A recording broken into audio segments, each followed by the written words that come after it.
How's everyone doing today? Before I get into my lecture on Reformation, exploration, and religious wars, I did want to just point out that I'm going to be posting grades on Friday. I've contacted almost everybody. There's a couple people that I still haven't been able to get a hold of. I want to point out that I'll be posting the grade that you have, and then for those of you that want to keep working to raise the grade, you'll have until May 22nd to turn in the assignments I've been posting to raise your average. So just keep that in mind. Also, and I'll put a post on Google Classroom about this, looking to do my first Google Meet tomorrow at 1 o'clock. We'll see how it goes. I know some teachers have had some success with it, others really don't like it, so we'll see how it plays out for us. It's basically just going to be a question-answer session, so I'm not going to be doing any content. I'm just going to say like, hey, any questions on Renaissance, any questions on the DBQ, any questions on the Reformation, and I'll just steal some questions, and that'll be it. So I will post the time and the link and all that stuff on Google Classroom, but just to make you aware, tomorrow at 1 o'clock I will be doing a Google Meet. So without further ado, I'm going to run through the Reformation. I gave you the attachment called, Reformation Tutor 2, I think. And that is the sheet that I will go down through. Like always, this is not all the end-all be-all of Reformation. We spent over a week on this content that I'm going through, so I'm just going to hit some of the high points. There is a lot of links that I posted on Google Classroom with the Reformation and the religious wars and exploration, so make sure you look at that, make sure you look at the attachments. All of those things will help you. So without further ado, starting out with your notes there where it says short-term causes of the Reformation, I want to point out John Wycliffe and Jean Hus. These are two early reformers that feel that the church has been corrupted and don't agree with a lot of church policies, and they're like the predecessors to Luther. They are the first guys, so not a lot of people, really jump on board with their ideas, and for that reason they're not Luther, but Luther is impacted by these guys, and they certainly do get the ball rolling as far as the Reformation is concerned. So, just know them as early reformers, and you'll be good to go. Also, where it says the Great Schism and the Babylonian captivity, these are some predecessors that led to the Reformation. The Babylonian captivity is the two popes, one in Avignon, France, and then the other in Rome, and we had that pope fight. And I had mentioned that, the reason this is a problem is it takes away that kind of special place of the pope. If there can be two popes, well, can there be three popes? How important is this guy, actually? Is he that close to Jesus? So that caused some issues. You also have the Great Schism, which is the separation of Christianity in what is the Byzantine Empire from Christianity in Europe. So the Pope does not have any control over Eastern Christianity. So that's the Great Schism. That'll be a weakening of the church. And then also, where it says the printing press there, Johannes Gutenberg and the printing press, we spent some time with this. Printing press, one of the greatest inventions of all time. One of the key ways that it will play into the Reformation is people are going to be able to get copies of the Bible. This is going to allow them to see some of the inaccuracies that they're being told in church. Also, the printing press will allow guys like Hus and Wycliffe and Luther and Calvin and all these reformers that we're going to get into to distribute what their thoughts are. And people can buy them and read them relatively cheaply. So Johannes Gutenberg is really going to play a big role in spreading some of the ideas of the Reformation. And also, just on a side note to Gutenberg, he is also going to do a lot to leveling the playing field as far as education is concerned, where poor people are having their first access to education. So Gutenberg, very important guy. Where it says the long-term causes of the Reformation, I went through these already a little bit, but I'll just go through all four of them for you. First off, we're seeing a rise in kings. So kings are gaining more power, and that is going to cause the Christian church or the Catholic Church at this time to lose power. Also, people are getting tired with the dogma of the church, the rituals, all the little rules you have to follow. People are basically saying, like, can't we just get back to Jesus here? Can't we just keep it simple? So a lot of the dogma and, in I guess some people's minds, ridiculous rules are starting to take its toll. We are also going to see a movement towards not having a priest as a middleman between you and God, that you can go straight to Jesus. I don't have to talk to a priest. I don't have to talk to a cardinal. If I want to pray, I can pray right to Jesus. So that's another factor. And then finally, and certainly the most important factor, is church corruption. We talked a little bit about the Borgia popes yesterday, Cesare Borgia, Alexander VI, and the donation of Constantine, where they ripped off the papal states, and we can go on, and I will. If you go down, you'll see some examples of church abuse. One there is simony, and simony is when you pay to be put in a church position. So I'm super wealthy, I don't want to be a priest, so I kick the Pope 20 mil, and now I'm a cardinal. That's simony. Indulgences are buying your way out of sin. This is something that's really going to upset Luther, but that's what indulgences are. Pluralism is holding more than one religious post. So I'm Cardinal of Paris, France, and Bishop of Berlin, Germany. I obviously cannot be in both places. I can't do both jobs effectively, but I will receive both paychecks. So that is pluralism. And nepotism, it really would go well with Alexander VI. And nepotism is putting family members in position of power, where you have a son or a brother, and you're hooking them up with really great positions, even though they're not qualified for it because they're related to you. These are a bunch of different reasons that we're going to start to see people getting angry at the church and looking for an alternative form of Christianity. Now this brings us to our heavy hitter, and that's Martin Luther, so just make sure you highlight him. Martin Luther's big thing is justification by faith alone. Luther believes that all you need is faith and love in God to go to heaven. Good works, going to church on time, those things don't get you into heaven. It's nice, it's great, it helps your faith and love in God, but if you think you're tallying up heaven points every time you run into church, Luther says no.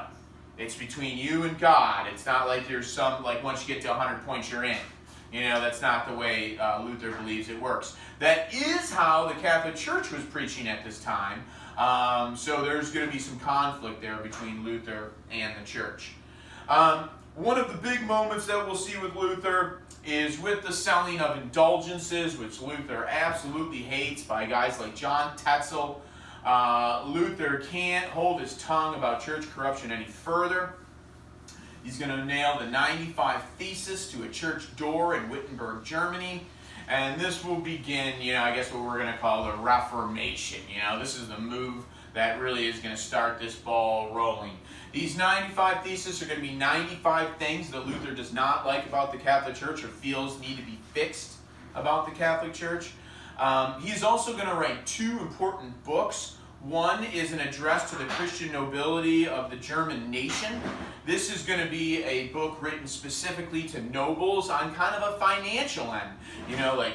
Why keep sending all your money to the Catholic Church? It just goes to Rome and it never comes back. You should keep your money, So he's trying to appeal to the nobles as kind of a sugar daddy type situation for help in a possible Reformation or church revolt type situation.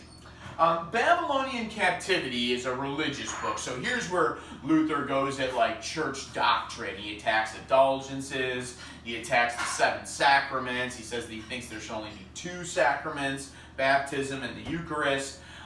So Babylonian Captivity is him, on a religious front. And then addressed to the German nation is going to be a political economic front. Now, the 95 Thesis plus these two books really get Luther in some trouble, and he's going to be put on trial in what is known as the Diet of Worms. Just make sure you highlight that. At the Diet of Worms, they're going to basically try to get Luther to retract his statements, confess to being heretic. Luther doesn't want to do it. He doesn't want to incriminate himself. He's still looking for a way out or a compromise. Finally, they pin him down to where Luther's going to say, here I stand, I can do no other. Basically, I'm not going to retract what I said.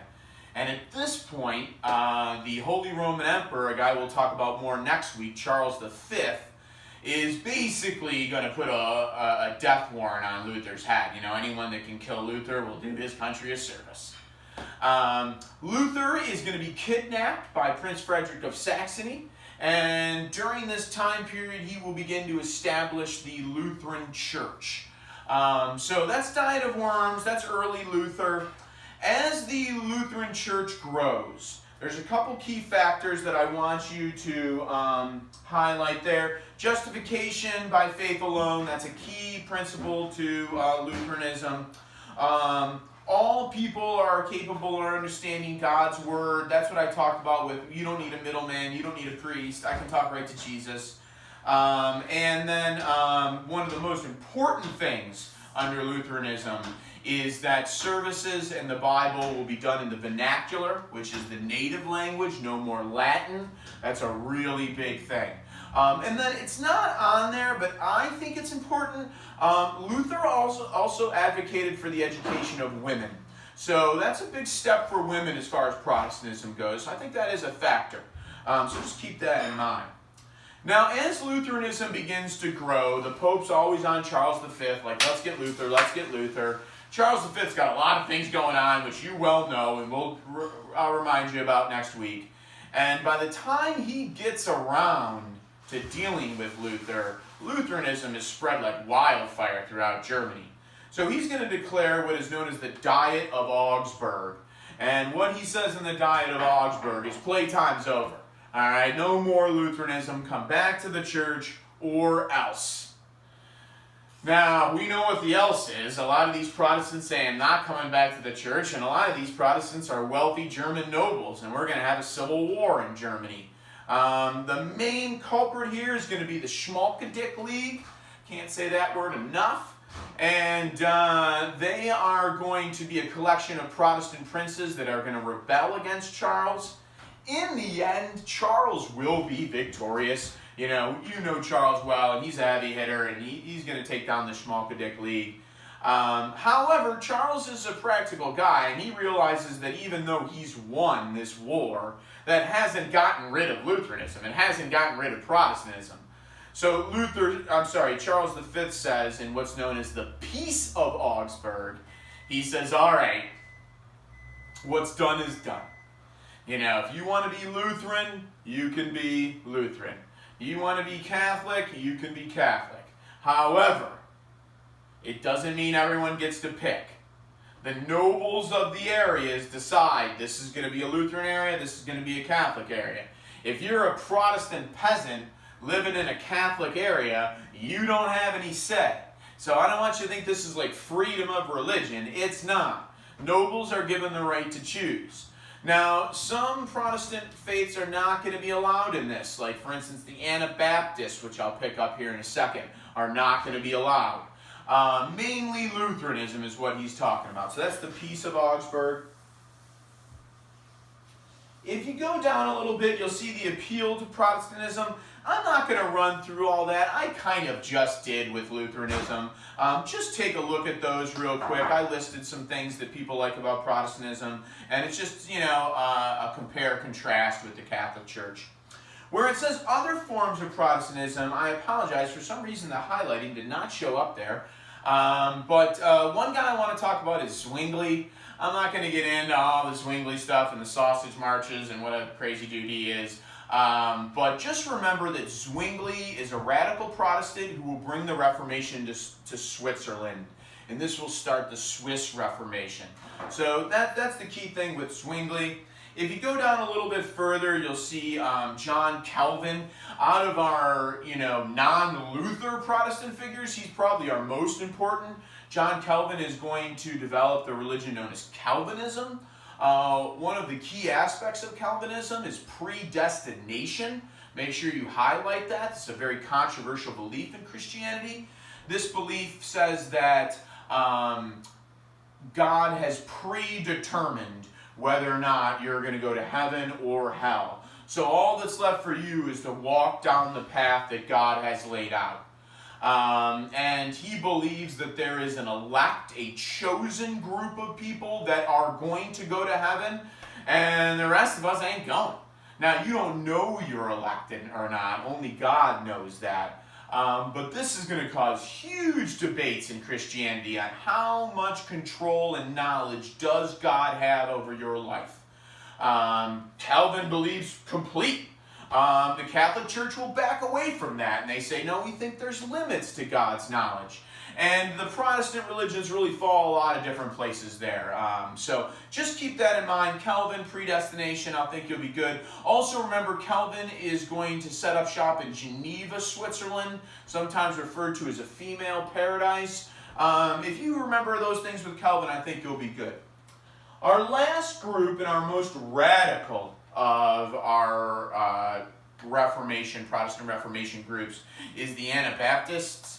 The Anabaptists are a movement that's going to die out, and one of the big reasons why is they have two very controversial beliefs. One, Anabaptists believe that they shouldn't have to pay taxes and they shouldn't have to serve in the military. They have one master, and that's Jesus Christ. Well, that ain't going to sit well with any European king or queen. So that makes them an immediate target of any government.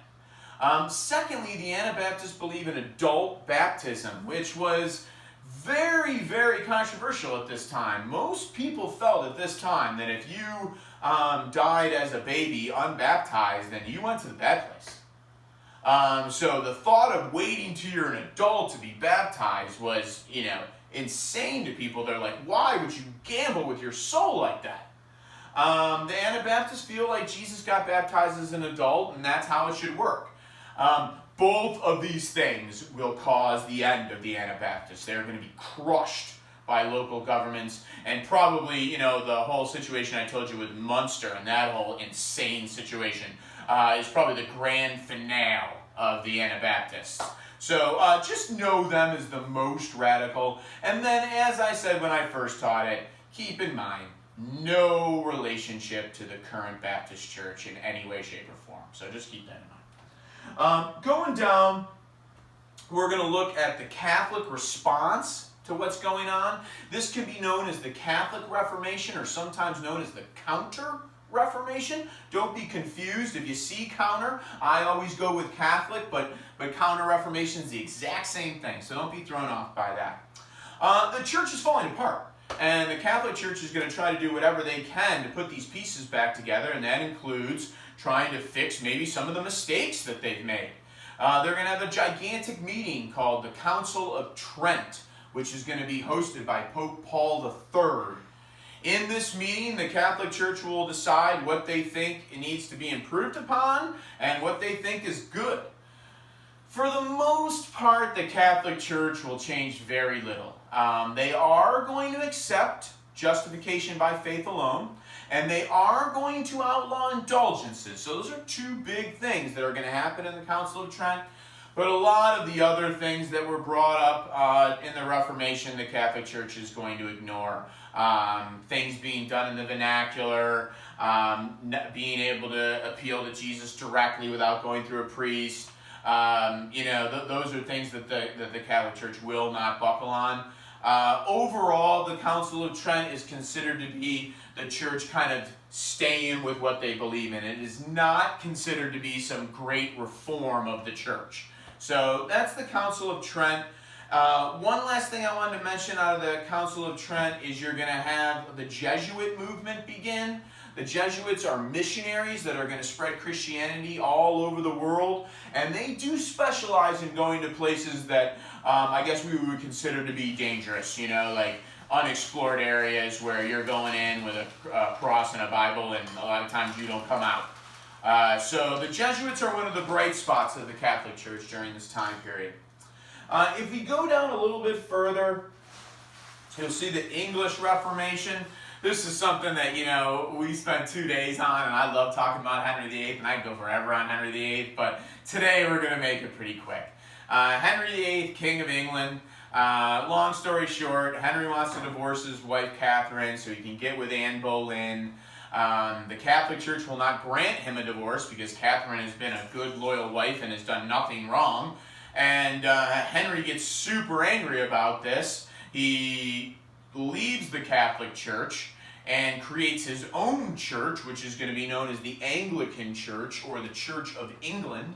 He does this through what is known as the Act of Supremacy. Once he creates this church, he will divorce Catherine, marry Anne Boleyn, and then, 4 wives later, Henry's dead. Two main things I want to point out about what we're dealing with the English Reformation. Number one, I do want to point out the execution of Thomas More. Thomas More, great English writer, good friend of Henry VIII, opposed the creation of the Anglican Church, and Henry will have him killed for that. He's certainly the most famous casualty of the English Reformation. Also, I want to point out that, as much as Henry breaks away from the Catholic Church and creates the Anglican Church, Henry's no Protestant. Henry is a Catholic. He will die a Catholic. The Anglican Church under Henry is basically the Catholic Church with him as the Pope. This is all about divorce and getting with Anne Boleyn. It has nothing to do with him having some kind of religious revival. After Henry dies, his son Edward and his daughter Elizabeth will really push the Anglican Church in a much more Protestant direction, which we'll talk about a little bit later when we get into Elizabeth and her role in English history. So that is the English Reformation. If you can go down a little bit, we're going to briefly talk about exploration. I am not going to get into exploration a ton, and the reason why is exploration is rarely discussed on the AP test. Now, that being said, you know the DBQ is going to be discuss the impacts of exploration, on the New World and the Old World or something like that. But I think I'll give you enough right here where, you'll remember the meat and potatoes of what we talked about with exploration. First off, I want you to remember the reason why exploration is happening. The city of Constantinople has fallen to the Ottomans. There is no longer a route to Asia to get silk, spices, coffee, some of these things that the Europeans have become addicted to. So if you can't get into Asia by land, what's another way to do that? Well, you can do it by boat. So basically, European countries are trying to figure out a new way to Asia to increase trade and profits. Now, when we're looking at this, we're going to begin with Portugal. They're going to get the first explorers out there through the work of a guy named Prince Henry the Navigator. They're going to develop some great navigational technologies. The Portuguese are going to choose to sail around the tip of Africa to try to get to Asia. They're going to send a guy named Bartholomew Diaz to the tip of Africa to discover how big Africa is. And then they will eventually send Vasco da Gama around the tip of Africa to India to conduct trade there. Keep in mind that the Portuguese influence in Africa will unfortunately begin the African slave trade, which we'll get into a little bit later on, but I just wanted to mention that that's how that's going to start out. Once the Portuguese get to India, the Spanish are also going to set sail. Our first great Spanish explorer is the very famous Christopher Columbus. He obviously discovers the New World. Once the New World is discovered, Asia becomes kind of a secondary thought. And now everyone's trying to get to the New World and kind of a slash and grab job. What can we get? What can we do? What can we achieve here? After Columbus, the Spanish will send out a couple other explorers. Probably the most important is going to be Ferdinand Magellan. He's going to circumnavigate the world. And then also don't forget about the line of demarcation, which will separate the New World between the Portuguese and the Spanish. It is done by the corrupt Spanish Pope, Alexander VI.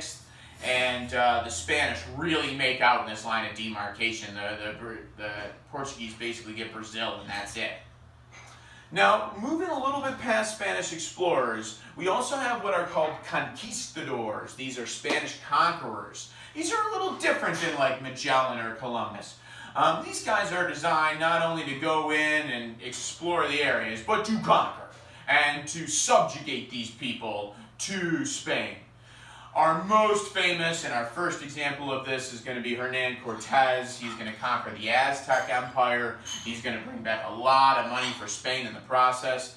Our second famous conquistador is Pizarro. He will destroy the Incan Empire and bring back huge amounts of silver for Spain. So these conquistadors are really going to make a lot of money for Spain and make them the most powerful country in the world during their early exploration period.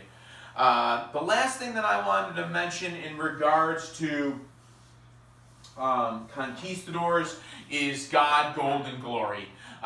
Just remember that is the mission statement of the conquistador.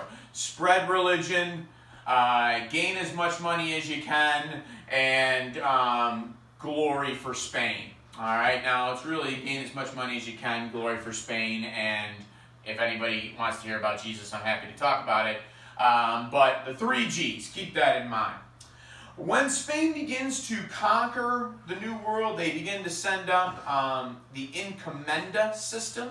The Spanish set up plantations called haciendas. The encomienda system allows them to enslave Native Americans to work on these haciendas. And these poor people are worked long and hard and to the end. And it's when the Native Americans are killed off by the Spanish and other European powers that we will begin to see an increase in the African slave trade. So all of these things tie together.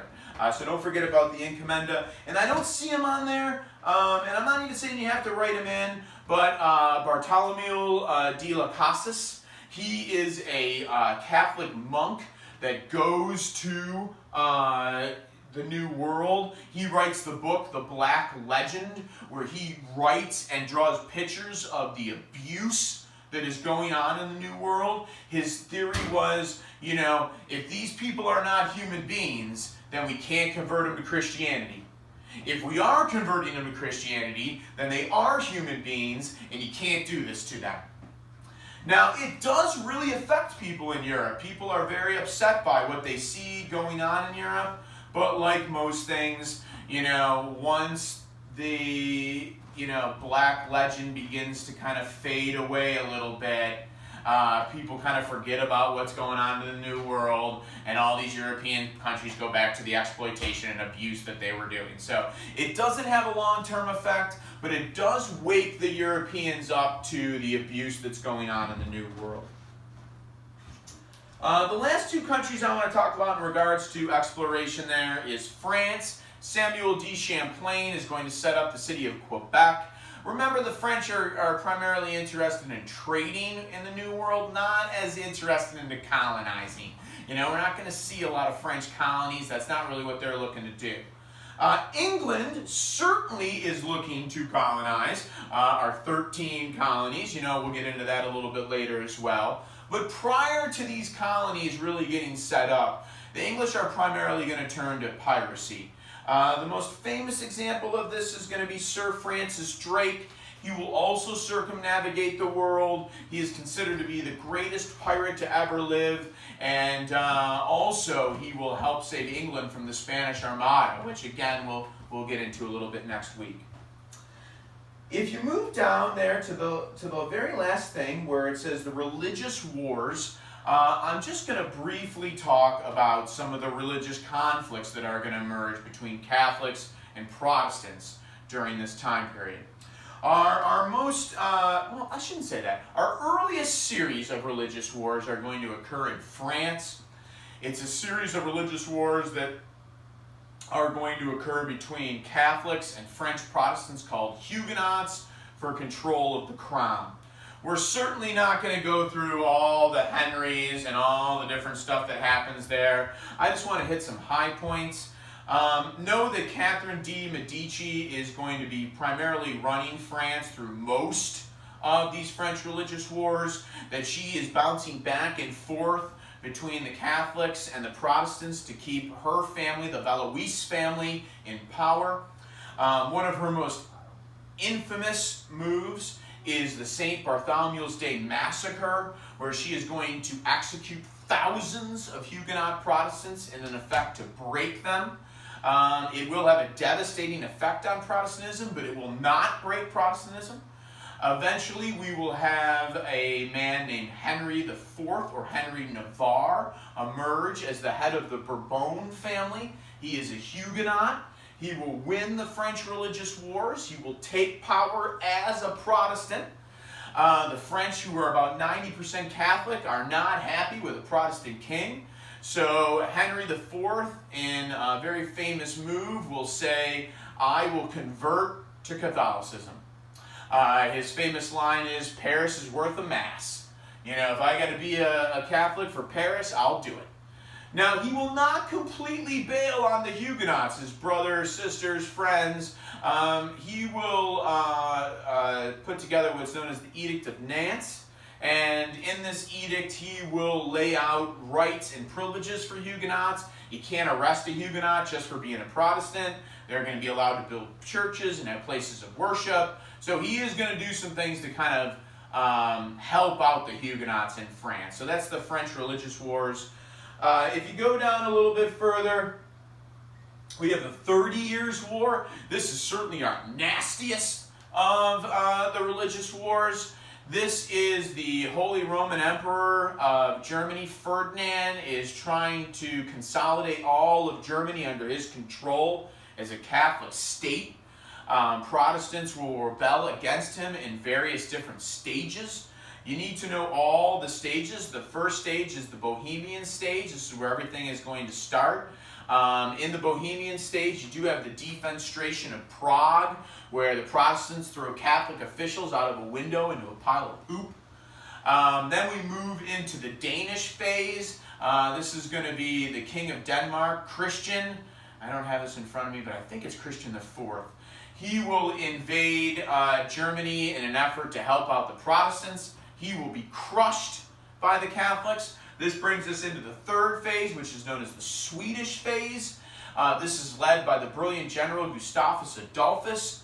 Gustavus Adolphus almost succeeds in winning this war and destroying the Catholic armies, but unfortunately for him, he is going to be killed on the battlefield, and this will ruin all Sweden's chances to win this war.